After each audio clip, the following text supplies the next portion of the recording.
Okay class, I will check the attendance first. Say present if I call your name. Mark? Present. Stephanie? Present.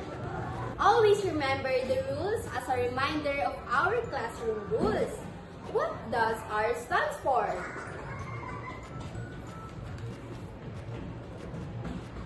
Raise your hand before speaking. How about the letter U?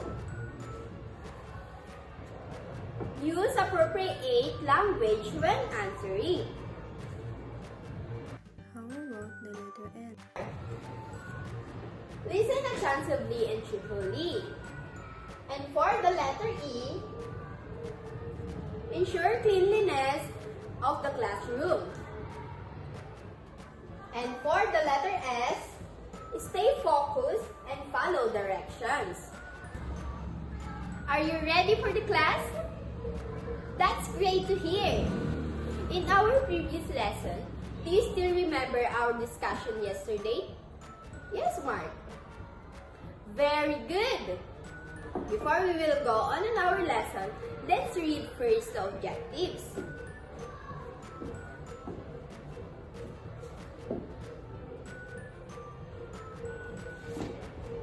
At the end of the lesson, the learner should be able to understand what it means to draw a conclusion and how conclusion help us to make good guesses about stories and situations. Number 2, feel confident and interested in using clues to understand stories better. And for the number 3, practice identifying clues and making conclusion in stories, pictures, and everyday situation. Today, let's have an activity. I'll be showing what's in my bag and you will guess it. What is this? Did you understand, class? Okay. I have here my bag. You will guess what's in my bag. What is this? Very good. This is an umbrella.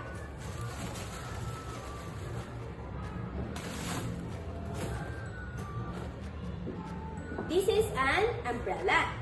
What can we conclude if someone carries this? Yes, Mark? Yes, very good.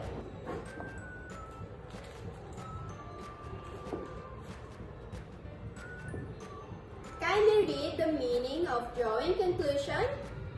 Yes, Lala.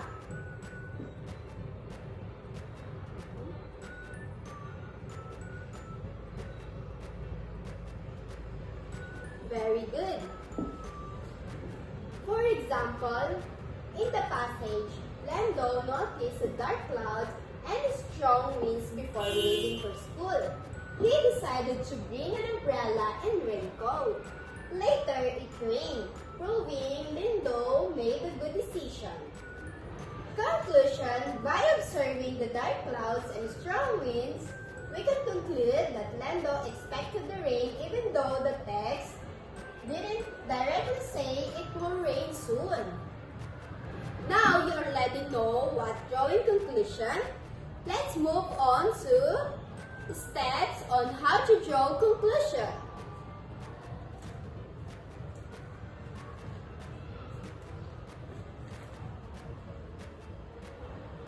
Here are the steps on how to draw conclusion. First, look for the clues in the text, words, actions, or descriptions.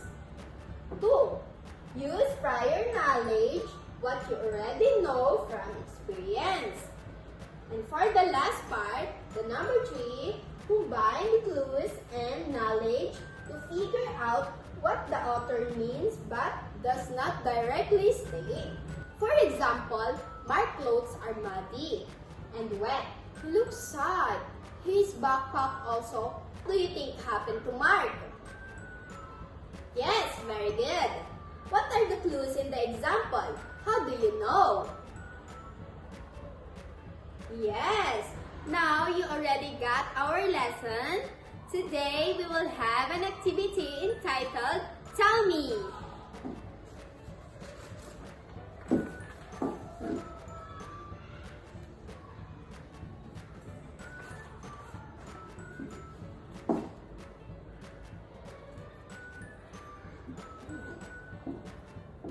The class will be divided into two. Choose one picture every group.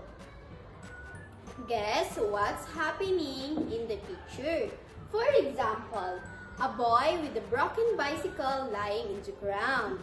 Clues: broken bicycle, lying on the ground. Conclusion: the boy fell off his bicycle. Share your clues and what conclude from the picture. When you finish, present your answer in the class. How's the group activity? Did you enjoy finding clues to figure out what the picture means but does not directly state? Great! Now you learn a lot in our lesson. Let's give 5 excellence for that. 1, 2, 3, 4, 5. Alright! When do we use drawing conclusion in everyday? Yes, very good. Drawing conclusion is like being detective. You look for clues and use your thinking to understand stories. Now, who can give me sentence that shows clues and conclusion? Yes, Peter? Exactly, very good. Do you have any questions? If none, let's proceed now to our quiz. Bring 1/2 of sheet of paper.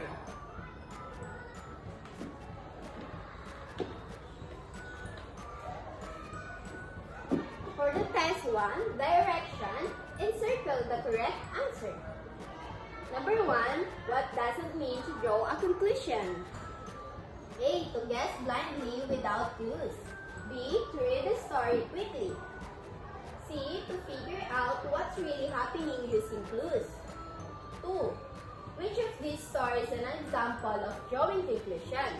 A. I saw a dog and cat. B. I read that the sky is dark and cloudy. I think it will rain.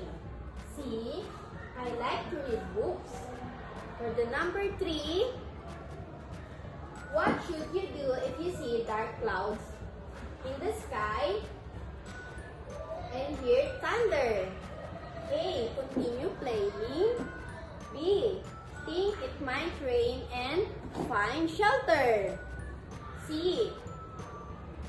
Discourage the rain. For the number 4, why do we practice drawing conclusion? A. To write the stories faster. B. To understand stories in real life better. C. To read more books. For the number 5, why is it important to finding clues in a story? A. To understand what is really happening. B. To write your own story. C. Change the ending. Are you done, class? For the test number 2, entitled Clues and Conclusion. Instruction. Look carefully at the picture of the boy with the broken bike. Use the clues in the picture to think what might happen next.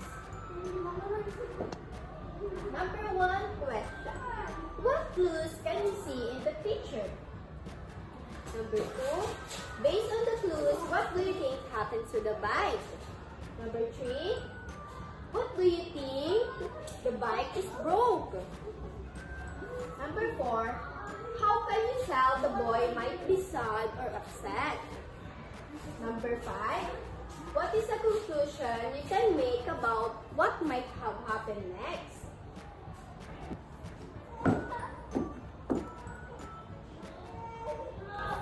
Are you done, class? Yes, very good. Now, we have an assignment.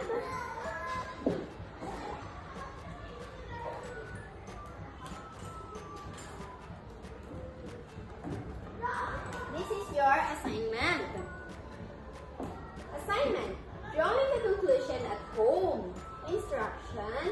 Observe what happened in your surrounding or family at home. 2.